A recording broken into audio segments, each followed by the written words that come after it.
Hello, this is the 4.5 properties of the logarithm. So objectives for this one is a basic property of the logarithm, product rule, quotient rule, and power rule.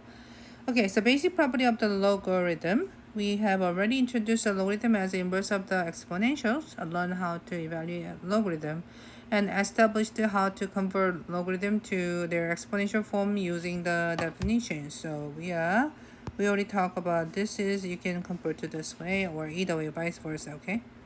So we now need to investigate the property of the logarithm. We will start with the four basic property of the logarithm. So log with the base 1 equal to 0 always. So whenever you have a b1 with the next to log is always equal to 0. And then when we have this is equal to 1, and then log of 100 is equal to the 1 because this is equal to 2. What am I talking about? So it should be just a 10. Okay, and the ln is equal to 1.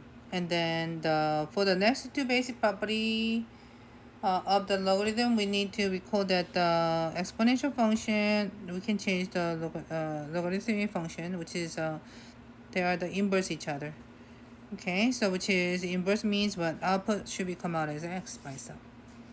Then property 3 is ratio, x over 1 is always x, and this is x equal to 2. So we are using the four basic properties above. So log of 1, I know it's a 0. Log of base 5 and the of 5 is 1. And then ln is a means of the base e to the e to the 4, which is a 4. This is the base 7, and this is x plus 1, so you can simplify. Three substantial properties of the logarithm. The three important properties of the logarithm are called the product, quotient, and power rule. Since the logarithmic functions are the inverse of the exponential functions, this property will mirror the product, quotient, power rule of the exponents. Product rule. So important thing, even though it says the product, you have to see the sum. So when you have a sum of the log, you can multiply them as the values, okay? So which is when you have a sum, which means 3 and 5, you're supposed to multiply. So this is same as log of 15. This is a sum with the same ln. You can multiply x to the x minus 1. Which is you can say it is what? X squared minus x. Use a product rule to write the log base 3 of x squared square root of x plus 2 in the sum of the two log. So which means log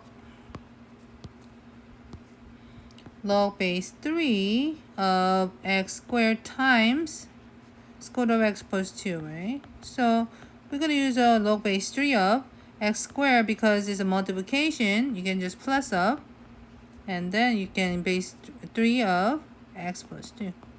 And you can do further after this one. Quotient means you see the subtraction and becomes a quotient. So if you see subtractions, and that means you can just put that as a base 2 of, and then you can put the x over 3. You can make a quotient. Because of subtraction, you can put the log, and then x on the top of x over 2.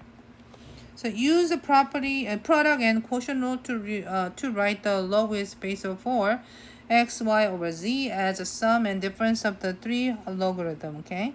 So which is log of 4, and then x and y, so you can put the xy minus of log of 4 of the z.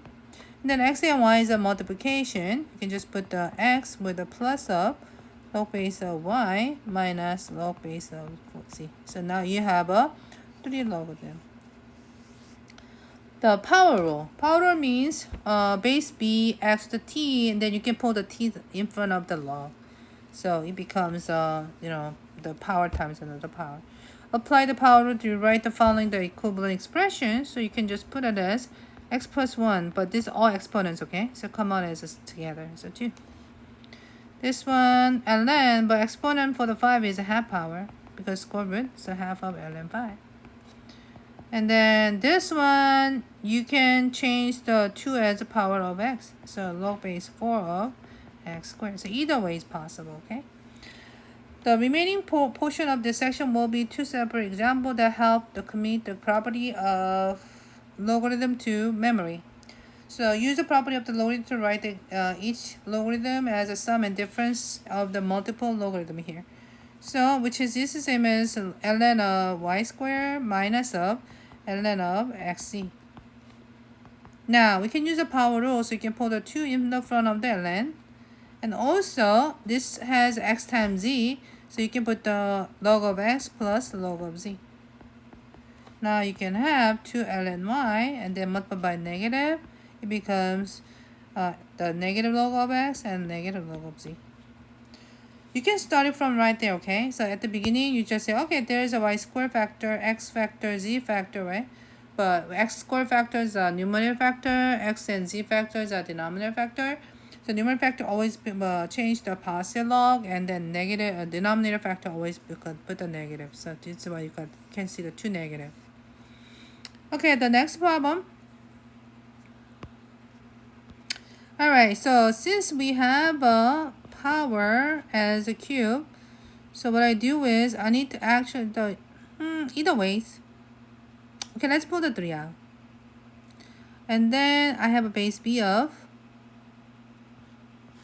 x squared of y z to the 4. Now, it's a 3. Oops, what am I doing? 3 log of b, and then I have a 2 factors on numerator, which is I get x plus base b of square root of y, and then minus of log base b of z to the 4. Now 3 of log base b of x, and then square root of y same as y to the half power, and then I can pull out the 4 in front of the log base b z. And then 3 of log base b of x, and pull the half out, log base b of y minus 4 log of bz. Now you can distribute the 3. So 3 log base b of x plus 3 times half is 3 over 2 log base b of y. 3 times 4, 12 log base b of z. So we got those. Use a property of the logarithm to write each expression as a single log this time. So first of all, is there any number in front of the log? We need to change the power. So this is going to be log base 5x squared. There's no number, so stays a y. And then z is going to be the 4th power. Now, because of there's a plus minus, I need a single log. And then I think I need a fraction bar, and then I'm going to put this number in this expression into the place of the fraction, okay? So x squared is going to be the positive log, so go to top. Y is a negative log, go to bottom. And the z's 4th power is a positive log, go to top. So that's all. So same here too. So first of all, I need to put the half as a power of x plus 1. I need to put the 3 as a power of the z. And then, which is power same as square root of. And then log of z cubed. And then single log. And then fraction because there's a negative. And then the square of x plus 1 is a positive log on the top. And then z cubed is on the bottom because it's a negative log. Okay? And that's all. Alright, so that's for the 4.5. Thank you for listening.